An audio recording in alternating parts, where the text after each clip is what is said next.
دوستوں، آج کے ویلاگ میں ہم خدا کے تصور کو ڈسکس کریں گے۔ خدا ہے کیا؟ اس حوالے سے خدا کے دو تصورات ہیں۔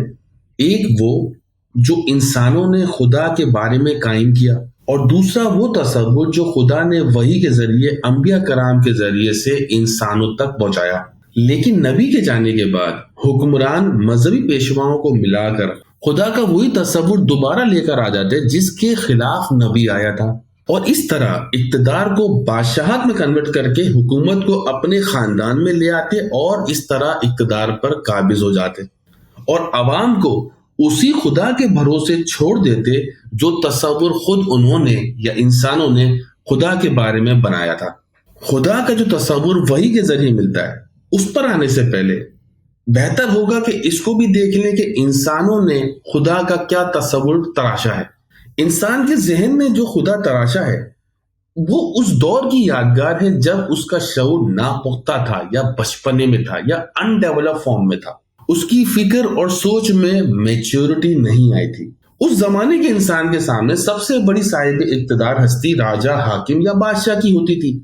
اس لیے اس نے خدا کو بھی بادشاہ کے رنگ میں ہی رنگ ڈالا۔ اس نے بادشاہوں کے متعلق دیکھا کہ وہ کسی قاعدے اور قوانین کے پابند نہیں ہیں۔ یہ جو مرضی حکم دیں اور سب کو اس کی اطاعت کرنا لازمی ہوتی ہے۔ ان سے کوئی پوچھ گچھ نہیں کر سکتا کہ اس حکم کو کیوں نافذ کیا گیا یا اس حکم کی حکمت کیا ہے۔ بادشاہوں کی ڈکٹیٹرشپ کا یہ عالم تھا کہ کسی سے خوش ہو جائیں تو شہر دے دیں، اور کسی سے ناراض ہو جائیں تو ملک کے ملک تباہ کر دیں۔ سوچے ذرا کہ جب خدا کو بھی اسی سانچے میں ڈھالا جائے گا، اور اس کے ساتھ یہ عقیدہ بھی ہو کہ بادشاہ کے مقابلے میں خدا کے اختیارات اور طاقت لامحدود ہے، اس کی کوئی انتہا ہی نہیں، تو ایسا خدا ایک آمر، ایک ڈکٹیٹر ہی ہوگا۔ اس خدا کے بارے میں تصور کرنا بھی گستاخی ہوگی کہ وہ خدا کسی قاعدے اور ضابطے کا پابند ہے۔ کہا یہی جائے گا کہ وہ خدا ہی کیا جو کسی قاعدے کا پابند ہو۔ وہ خود حاکم ہے، اس کے اوپر کوئی حاکم نہیں۔ وہ جسے چاہے عزت دے، جسے چاہے ذلت دے، وہ جسے چاہے روزی دے، جسے چاہے چھین لے۔ اس کے دینے اور لینے کا کوئی اصول اور کوئی قاعدہ نہیں۔ جو انسان بھی اس کی خوشنودی حاصل کر لے، اسے سب کچھ مل جائے گا۔ جس سے وہ ناراض ہو جائے گا وہ کہیں کا نہیں رہے گا۔ خدا کے متعلق اس تصور کا فطری اور لازمی نتیجہ تھا کہ انسان ہر وقت خدا سے ڈرتا رہے، نہ معلوم کب ناراض ہو جائے، کب ایمان چلا جائے، اور کب سب کچھ ضائع ہو جائے اور وہ تباہ اور برباد ہو جائے۔ اس تصور کا دوسرا نتیجہ یہ تھا کہ جس طرح بادشاہوں کی خوشنودی حاصل کرنے کے لیے مختلف طریقے اور ذرائع اختیار کیے جاتے تھے، خدا کی خوشنودی حاصل کرنے کے لیے بھی کچھ ایسے ہی طریقے وضع کیے گئے۔ بادشاہوں کو خوش کرنے کا طریقہ یہ تھا کہ ان کے حضور قصیدے پڑھے جائیں، گیت گائے جائیں، ان کی بارگاہ میں نذرانے پیش کیے جائیں۔ اگر ان حربوں سے بھی کام نہ چلے تو عمرہ، وزراء یا آج کے دور کے بیوروکریٹس، جو لوگ ان کے قریب ہوں، ان کے ذریعے ان تک سفارش پہنچائی جائے اور اس طرح اپنا کام نکلوا لیا جائے۔ آپ انسانوں کی تعریف پر غور کیجئے۔ ذہن انسانی نے خدا کا جو تصور وضع کیا ہے، اس میں خدا کی کیفیت ایسی ہی تھی، اور یہی وہ تصور تھا جو نزول قرآن کے وقت ساری دنیا میں رائج تھا۔ قرآن آیا اور اس نے انسانوں کے بنائے ہوئے تمام خداؤں کے تصور کو ایک آیت سے ڈھا دیا، جب اس نے کہا کہ اللہ اس کائنات اور اس میں بسنے والی اقوام عالم سے بے نیاز ہے، بے پرواہ ہے، یعنی کہ اس میں بسنے والی کوئی بھی چیز اس کو کچھ بھی نہیں دے سکتی۔ آپ نے دیکھا قرآن کا معجزہ کہ اس نے چند لفظوں میں مذہب پہ بنی ہوئی اتنی بڑی عمارت اور اتنا بڑا دھندا، بزنس، اس پوری کی پوری عمارت کو اس نے ڈھا دیا چند لفظوں میں یہ کہہ کے کہ مجھے تم میں سے کسی بھی چیز سے کچھ بھی نہیں چاہیے۔ تو جب اللہ کو ہم سے کچھ بھی نہیں چاہیے تو پھر یہ اتنا بڑا انبیاء کرام کا سلسلہ کیوں رکھا گیا؟ دیکھیے، اللہ نے اپنے آپ کو ایک خالق کی حیثیت سے متعارف کرایا۔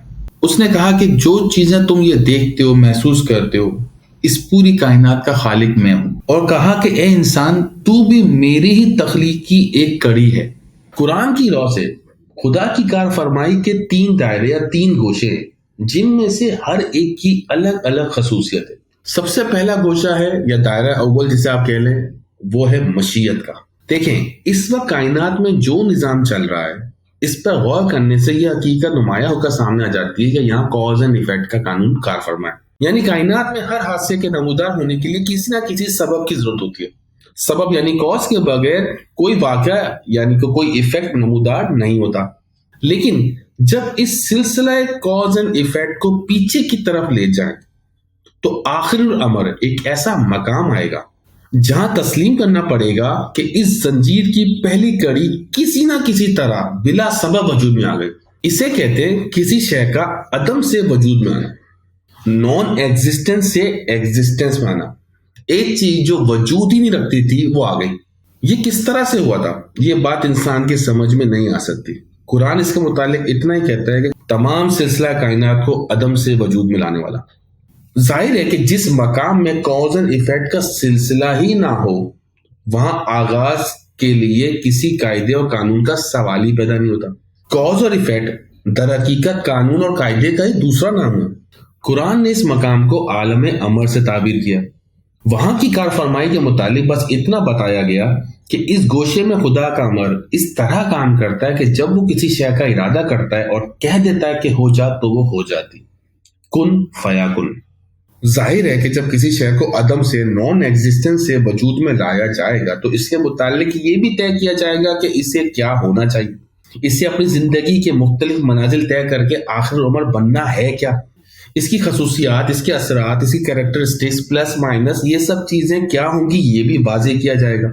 تو جب کسی شے کا وجود ہی خدا کے امر یعنی کہ اختیار مطلق یا ارادہ یا مشیت کے مطابق عمل میں آیا ہو تو اس کی خصوصیت وغیرہ بھی اس کی مشیت کے مطابق ہی متعین ہوگی.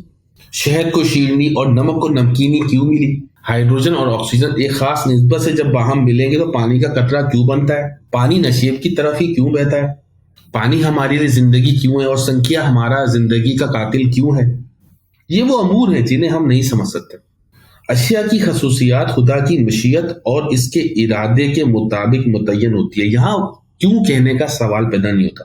یہ ہے وہ گوشہ مشیت یعنی کائنات کو عدم سے وجود میں لانا اور اس کے خواص و اثرات متعین کرنے کا گوشہ جس کے متعلق کہا گیا کہ اللہ جو چاہتا ہے کرتا ہے. وہ اپنی مرضی کے مطابق جس قسم کا فیصلہ کرنا چاہتا ہے کرتا ہے. کسی کو اس کا حق نہیں کہ پوچھے اس نے فلاں چیز کو ایسا کیوں بنایا اور فلاں فیصلہ ایسا کیوں کیا.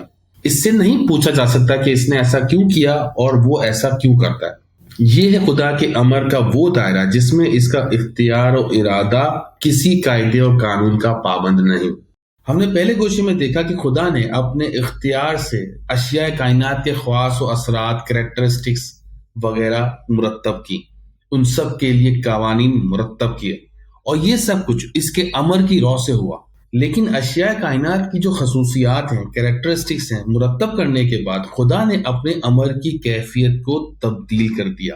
گوشہ اول میں اس کا امر ضابطوں کا پابند نہیں تھا لیکن اب وہی امر ضابطوں میں گھر گیا. جیسے کہ خدا نے قرآن میں کہا کہ خدا کا امر مقررہ پیمانوں کا پابند ہو گیا. قدر کے معنی ہی اندازے اور پیمانے کے ہوتے ہیں اور اسی لفظ کی روٹ سے تقدیر بھی بنائے، اسی لفظ کی روٹ سے قدرت بھی بنائے. دوسری جگہ اللہ کہتا ہے کہ اس نے ہر شے کے لیے ایک پیمانہ مقرر کر دیا. یہ پیمانے اور اندازے وہی چیزیں ہیں جنہیں قوانین فطرت یعنی لا آف نیچر کہا جاتا ہے. یہ غیر متبدل انچینجیبل ہیں. مثلا پانی کے لیے پیمانہ مقرر کیا گیا کہ وہ عام حالات میں لکوڈ رہے گا، مائع رہے گا، لیکن جب اسے ٹھنڈک پہنچائی جائے گی تو ایک خاص درجے کے بعد یہ ٹھوس یعنی برف میں تبدیل ہو جائے گا. اسی طرح جب اسے حرارت پہنچائی جائے گی تو ایک معین مقام پر پہنچ کر وہ ویپورائز یا بخارات بن جائے گا. اس کا اگر کیمیکل لیبارٹری میں تجربہ کیا جائے تو پھٹ کر ہائیڈروجن اور آکسیجن میں تبدیل ہو جائے گا. پانی کے لیے قوانین یا پانی کی یہ جو تقدیر بنائی گئی اس قدر محکم اور اٹل ہے کہ ان میں کسی قسم کا تغیر اور تبدیلی نہیں ہوگی. انسان جہاں چاہے اس کا تجربہ کر لے، اس میں کہیں فرق نہیں آئے گا. ان محکم قوانین کو خدا نے سنت اللہ یعنی کہ اللہ کی عادت یا اللہ کی روش کہہ کر پکارا اور ان کے متعلق کہا گیا کہ تم سنت اللہ میں کبھی تبدیلی نہیں پاؤ گے. غور کیجئے کہ وہی خدا جو کہ دائرہ اول یعنی کہ گوشہ مشیت میں کہہ رہا تھا کہ وہ جو جی میں آئے کرتا ہے، وہی خدا اب دوسرے گوشے میں کہہ رہا ہے کہ تم اس کی روش عادت یا سنت قانون میں کوئی تبدیلی نہیں پاؤ گے. یہ کتنی بڑی پابندی ہے جسے خدا نے اپنے اوپر عائد کیا. یاد رکھیے کوئی ذات کوئی شخص اپنے اوپر اگر پابندی عائد کرتا ہے خود سے تو اس سے اس شخص کے اختیار و ارادے پہ کوئی حرف نہیں آتا. اگر آپ اپنے اوپر پابندی لگا دیں کہ میں نے صبح 6 بجے اٹھنا ہے تو اس کا مطلب یہ نہیں ہے کہ آپ 9 بجے تک سو نہیں سکتے، لیکن آپ نے کچھ وجوہات کی بنا پہ، ڈسپلن کی وجہ سے اپنے آپ پر ایک پابندی لگا دی کہ میں نے صبح اٹھنا ہے. تو جب خدا نے از خود اپنے امر و مشیت کو قانون کے پیمانوں میں مقید کر دیا تو اس سے اس کے صاحب اختیار و ارادہ ہونے میں کوئی کمی نہیں آ گئی. یہ اس کا اپنا فیصلہ ہے کہ کائنات لگے بندے قوانین کے مطابق سرگرم عمل رہے اور ان میں کوئی تبدیلی نہ ہو. یہ سب کچھ اس کے اپنے ہی مقرر کردہ پروگرام کے مطابق ہو رہا ہے. اس نے اس لیے کیا کہ سلسلہ کائنات، یہ نیچر ایک ڈسپلن، ایک نظم و ضبط اور ایک حسن و خوبی سے چلتا رہے. اس سے یہ حقیقت سامنے آ گئی کہ دوسرے گوشے یعنی کہ قوانین فطرت میں خدا کا امر ایک غیر متبدل قانون کی شکل میں کار فرما ہوتا ہے. لیکن چونکہ یہ قوانین بھی تو خدا نے ہی متعین کیے ہیں، یہ قانون بھی تو خدا نے ہی بنائے ہیں، اس لیے ان قوانین کی کار فرمائی کو بھی مشیت اور امر ہی سے تعبیر کر دیا جاتا ہے. اس سے ظاہر ہے کہ جب اس گوشے میں کہا جائے گا اللہ یوں کرتا ہے تو اس کا مطلب ہوگا اللہ اپنے قانون کے مطابق یوں کرتا ہے یا اللہ کا قانون یوں کرتا ہے. جیسے کہ قرآن میں اللہ کہتا ہے کہ خدا نے رات، دن اور سورج اور چاند کو تمہارے لیے مسخر کر رکھا ہے اور اسی طرح ستارے بھی اس کے امر سے مسخر ہیں. اب ظاہر ہے جو ایسٹرونومی ہے پوری، جس میں چاند، سورج، ستارے، ان سب کو ہم اسٹڈی کرتے ہیں، ہم اسٹڈی کرتے ہی اس لیے ہیں کیونکہ وہ انچینجبل ہیں. یہ قوانین اتنے محکم اور اتنے اٹل ہیں کہ معمولی سے حساب اور قاعدے کی رو سے ہمیں معلوم ہو جاتا ہے کہ سینکڑوں سال بعد چاند یا سورج کو فلاں وقت گہن لگے گا اور فلاں وقت فلاں ستارہ زمین سے اتنے فاصلے پر ہوگا. یہی وہ غیر متبدل انچینجبل قوانین ہیں جن پر پوری ایسٹرونومی کی عمارت کھڑی ہوئی ہے. لیکن ان قوانین کے لیے بھی امر کا لفظی استعمال ہوا ہے قرآن میں، جس کے عام معنی حکم کے ہوتے ہیں. وہ اس لیے کہ جب خدا اپنے گوشہ اول میں، اپنے عالم امر میں جب چیزوں کو عدم سے وجود میں لاتا ہے تو ہر چیز کے لیے قانون مرتب کر دیتا ہے. یہاں ایک بات اور قابل اور ہے، خارجی کائنات میں ہر شے کے لیے غیر متبدل قانون مقرر ہے جسے اس شے کی تقدیر کہتے ہیں، یعنی اس چیز کے خواص یا خصوصیت و اثرات کا پیمانہ یا حلقہ. تقدیر کا دوسرا لفظ آپ قانون بھی کہہ سکتے ہیں. یہ قانون اٹل ہے جس کے معنی یہ ہے کہ کائنات کی کوئی شے اپنی تقدیر بدلنے پر اختیار نہیں رکھتی. کائنات کی ہر شے اس قانون کی اطاعت کرنے کے لیے مجبور پیدا کی گئی ہے جو خدا نے، خالق کائنات نے مقرر کر رکھا ہے. اسی لیے خدا قرآن میں کہتا ہے کہ کائنات کی پستیوں بلندیوں میں جو کچھ ہے سب خدا کے قوانین کے سامنے سجدہ ریز ہے.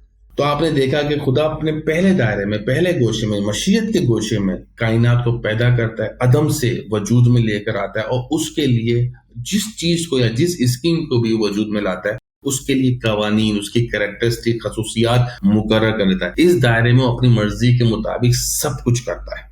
دوسرا دائرہ قوانین فطرت، یعنی کہ خدا نے جو متعین کیے قوانین اشیاء کے لیے، اسکیمز کے لیے، اس نے اپنے امر پر پابندی لگا دی کہ اب وہ تبدیلی نہیں کرے گا، اور جو قوانین، جو ماسٹر پلان اس نے کائنات کے لیے بنایا ہے وہ کائنات ویسے ہی چلتی رہے گی. اور دوسری اور اہم بات کہ کسی بھی شے کو ان قوانین سے انحراف یا تجاوز کرنے کا اختیار ہی نہیں دیا گیا.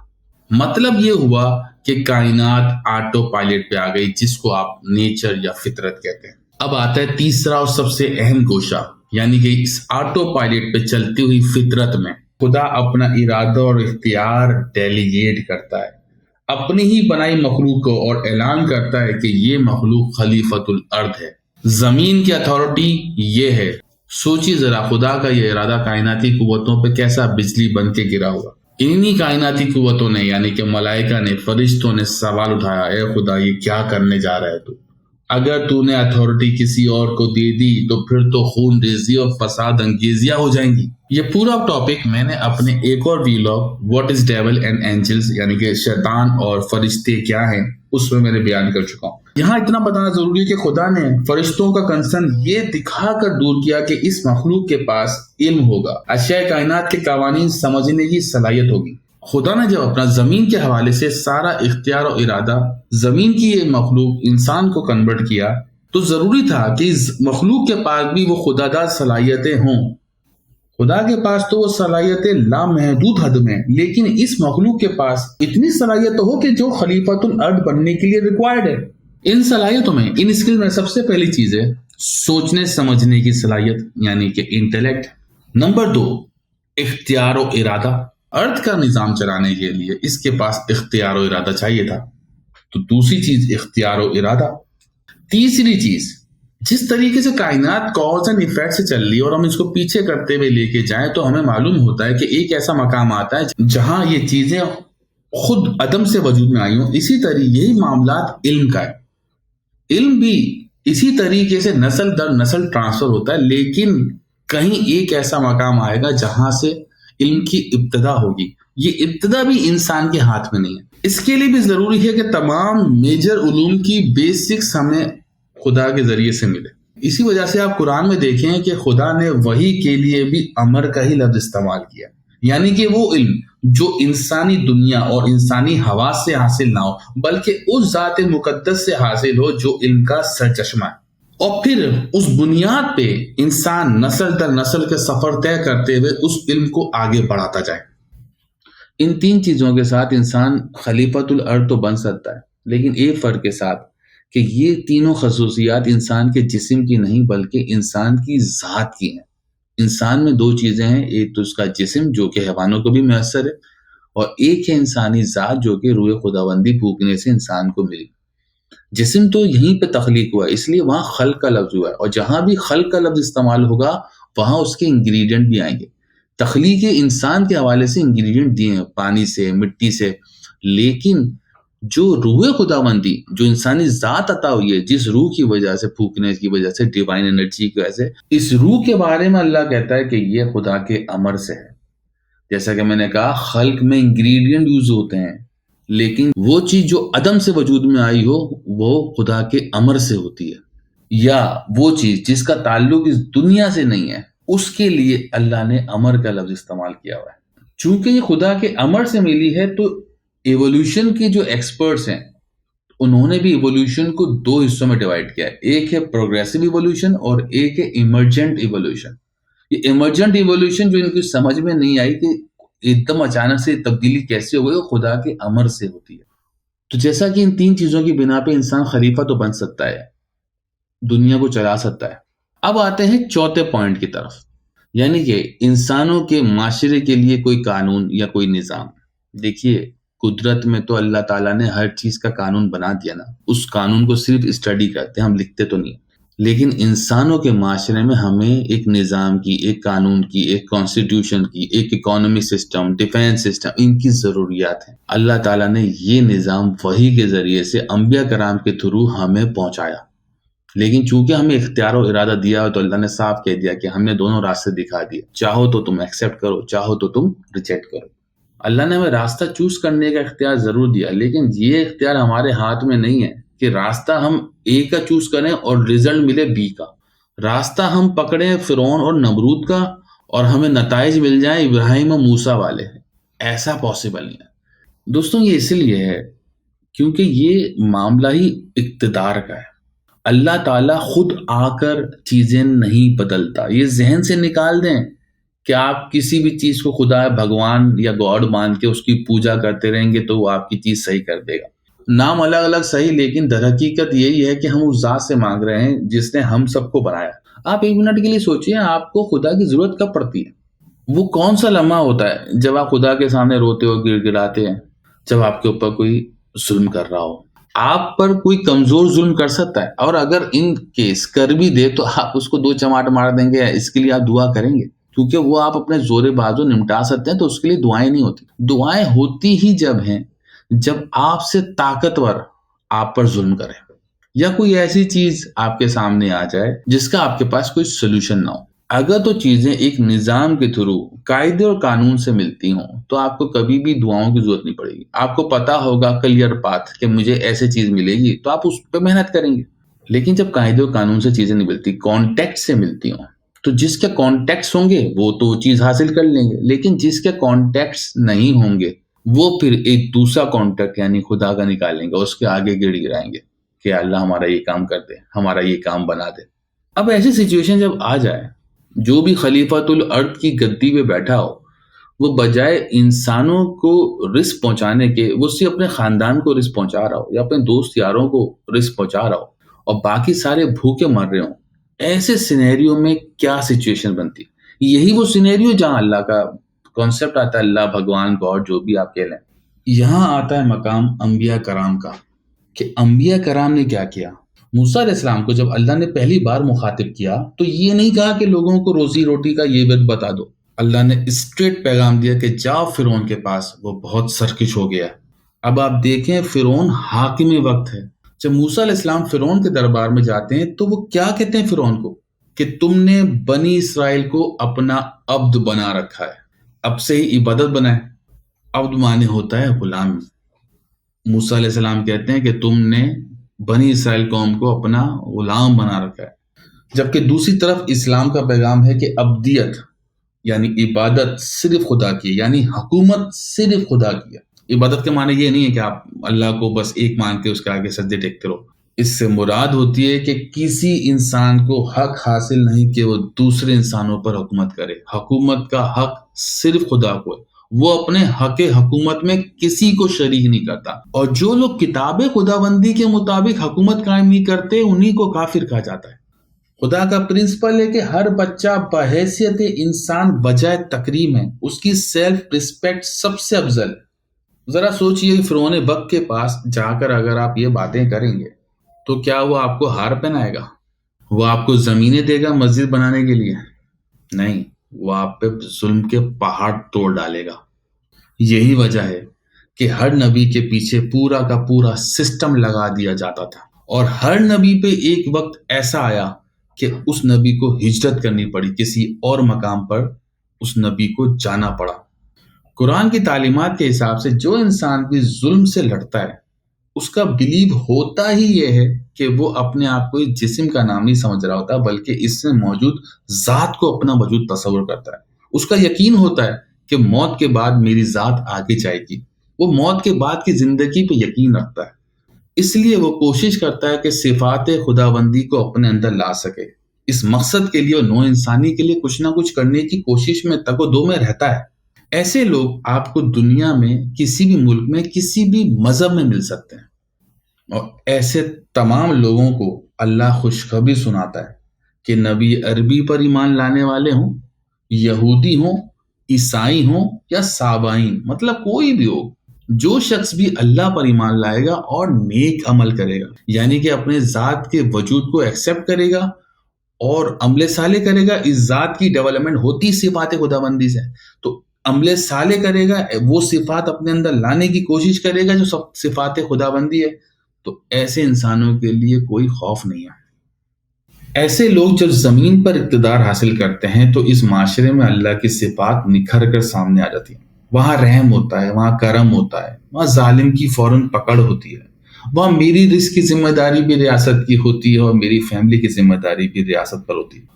وہاں انسان ڈیوائیڈڈ نہیں ہوتا، وہاں امیر غریب کالا گورا اس قسم کی ڈیویژنز نہیں ہوتی، وہاں معاشرے میں وننس ہوتی ہے، قانون سب کے لیے برابر ہوتا ہے۔ ایسا نہیں ہوتا ایک قانون سے بالا تر اور ایک قانون کی پوری زد میں۔ وہاں وقت کے ساتھ ساتھ کمانے کی صلاحیت میں بھی وننس آنا شروع ہوتی ہے، ہر انسان زیادہ سے زیادہ کمانے کی صلاحیت اختیار کرتا جاتا ہے۔ وہاں نہ بھوک کی تکلیف ہوتی ہے، نہ لباس کی، نہ پیاس کی تکلیف ہوتی ہے اور نہ ہی مکان کی۔ اس جنتی معاشرے میں انسان ہر قسم کے خوف و حزن سے آزاد ہو جاتا ہے۔ اس بات سے آپ کو سمجھ میں آ جانا چاہیے کہ اس سارا میٹر اقتدار کا ہے۔ اگر اقتدار غلط ہاتھوں میں ہوگا تو معاشرے میں ظلم ہوگا۔ ظلم ہونے کی وجوہات دو ہی ہوتی ہیں۔ نمبر 1، حکمران ظالم ہوں اور صرف اپنے مفادات کے لیے جیتے ہوں۔ یہ فرعونی معاشرہ اس لیے قائم ہوتا ہے کیونکہ عوام آواز اٹھانے کی صلاحیت نہیں رکھتے۔ وہ آواز اٹھانے کی صلاحیت کیوں نہیں رکھتے؟ اس لیے کہ وہ خدا کا غلط تصور اپنے دماغوں میں رکھتے ہیں۔ وہ سمجھتے ہیں کہ میں جس سے مانگ رہا ہوں، جس کو پوج رہا ہوں، وہ میرے حالات بدل دے گا۔ اس وجہ سے وہ اس خدا کے سامنے روتے ہیں، گڑ گڑاتے ہیں، ورد کرتے ہیں، منتر پڑھتے ہیں، ڈفرینٹ قسم کی رسومات ادا کرتے ہیں، صرف یہ سوچ کے کہ خدا میری کلپنا، میری آرزو، میری تمنا پوری کر دے۔ لیکن دیکھیں خدا کی مشیت ہی نہیں ہے۔ خدا کا مشیت سے مراد خدا کا قانون ایسا نہیں ہے کہ روئے زمین پر سارے کے سارے لوگ ہی ایمان لے کر آ جائیں۔ یہ نہیں ہے، اس نے اختیار و ارادہ انسان کو دیا ہوا ہے۔ اب یہ انسان پر ہے، اپنی عقل پر ہے۔ جو غلام رعایا ہے وہ سوچے کہ ہم جس پریکٹس کو کر رہے ہیں کیا وہ نتائج لے کر آ رہی ہے۔ یہاں پھر ایک سوال پیدا ہوتا ہے کہ اللہ کے عذاب سے کیا مراد ہے؟ تو دوستوں عذاب بھی اللہ کے امر سے ہی ہے. اللہ نے عذاب کے لیے بھی قوانین مقرر کر رکھے ہیں. عذاب سے مراد ہے سزائیں. انسان صحیح روش اختیار کرے یا غلط، ہر قدم اس کا خدا کے قوانین کی طرف ہی بڑھتا ہے. اگر انسان غلط روش اختیار کرتا ہے تو اس کا ہر قدم اللہ کے عذاب کی طرف اسے لے کر جاتا ہے. ایک عذاب یہ ہے کہ وہ قوم آہستہ آہستہ کمزور ہونا شروع ہو جاتی ہے. اس قوم کی روزی روٹی اور معیشت تنگ کر دی جاتی ہے. اس قوم پر بھوک و افلاس کا عذاب ڈال دیا جاتا ہے. یہ قوم ذلت و رسوائی کے عذاب کی حقدار بن جاتی ہے. اور پھر ایک وقت آتا ہے کہ ان سے بہتر قوم ان پر قابض ہو جاتی ہے اور پھر ان کی داستان بھی نہیں ہوتی داستانوں میں. دوسرا عذاب ہے نیچرل ریسورسز کی طرف سے. جب انسان خدا کی قدرت کے قوانین کی رسپیکٹ نہیں کرتا، جیسے کہ گلوبل وارمنگ ہو گئی، ایسے سینیریو میں آپ پہ عذاب فطرت کی طرف سے آنا شروع ہو جاتے ہیں. آپ پر سیلاب آتے ہیں، زلزلے آتے ہیں، آتش فشاں پھٹتے ہیں، پوری کی پوری قوم، پورا خطہ تباہ ہو جاتا ہے. عذاب پر میں نے ڈیٹیلڈ ویلاگ بنایا ہوا ہے، اسپیشلی پاکستان کے حوالے سے. آپ چاہیں تو اس کو دیکھ سکتے ہیں. آج کی دنیا میں دوستوں دیکھیں تو آپ ذرا کہ ہم ایک طرف ہتھیاروں کی دوڑ میں لگے ہوئے ہیں، ہر ملک چاہ رہا ہے ایٹم بم بنا لے. دوسری طرف ڈفرنٹ قسم کے مہلک قسم کی پینڈیمکس، وائرسز آ رہے ہیں. آپ سوچئے تو تھوڑا سا آگے دیکھنے کی کوشش تو کیجئے. یہ بم کبھی تو پھٹیں گے. مرنے والے کون ہوں گے؟ ان کا کیا قصور ہوگا؟ صرف یہ قصور ہوگا کہ وہ کوئی پرٹیکولر نیشنلٹی رکھتے ہوں گے، بس. دوستوں اس ڈومین میں کہنے کو تو بہت کچھ ہے، لیکن میں امید کرتا ہوں کہ میں نے ایکسپلین کرنے کی کوشش کی ہے کہ اللہ کا کنسپٹ کیا ہے قرآن کی روح سے. انسانی معاشرے میں اللہ کا ظہور انسانوں کے تھرو ہی ہوتا ہے، ان لوگوں کے تھرو جو اللہ پر ایمان لاتے ہیں اور اللہ کی صفات کے پیچھے چلتے ہیں. ان کا کریکٹر ویسے ہی بن جاتا ہے جیسا اللہ ایک انسان میں چاہتا ہے. یہ اس لیے کہ اللہ قرآن میں کہتا ہے کہ زندگی کا ایک تسلسل ہے. اس جسم سے تمہاری زندگی کی ابتدا ہے. یہ جسم ایک مادہ ہے، یہ ختم ہو جائے گا، لیکن تم ختم نہیں ہوگے. لیکن تم آگے جب ہی جاؤ گے جب خدا کی صفات تمہارے اندر کچھ ہوں گی، تبھی تم آگے جا سکتے ہو، ورنہ نہیں جا پاؤ گے، رک جاؤ گے. اور وہ رکنے کی تکلیف اتنی شدید ہوگی کہ تم اس کو برداشت نہیں کر سکو گے. اللہ نے قرآن میں آخرت کی جنت کے بارے میں اتنا ایکسپلین نہیں کیا، کیونکہ اللہ نے صاف کہہ دیا کہ کوئی بھی نفس یہ جان ہی نہیں سکتا کہ اللہ نے اس کے لیے کیا رکھا ہے. کیونکہ ہم ابھی کچھ بھی دیکھتے ہیں وہ اس جسم کے ذریعے سے ہی دیکھتے ہیں، اور جو انسانی ذات ہے وہ اس جسم کی پابند نہیں ہے. اس کو اللہ نور کہتا ہے. تو نور کو کیا چاہیے یہ تو ہم جان ہی نہیں سکتے. تو دوستوں میں امید کرتا ہوں آپ کو کلیئر ہوا ہوگا کہ خدا کا وجود ہے کیا. اس کے بعد آپ لازمی ڈیول کو بھی دیکھیے گا، جو میں نے ایک ویڈیو بنائی ہے، what is devil and angels, فرشتے اور شیطان کیا ہے. اس کے بعد آپ کو یہ بھی کلیئر ہو جائے گا کہ شیطان کیا ہے. اگر آپ کو یہ ویڈیو پسند آئی ہے اور اگر اس ایفرٹ کو پسند کرتے ہیں تو چینل کو سبسکرائب کریں. شکریہ.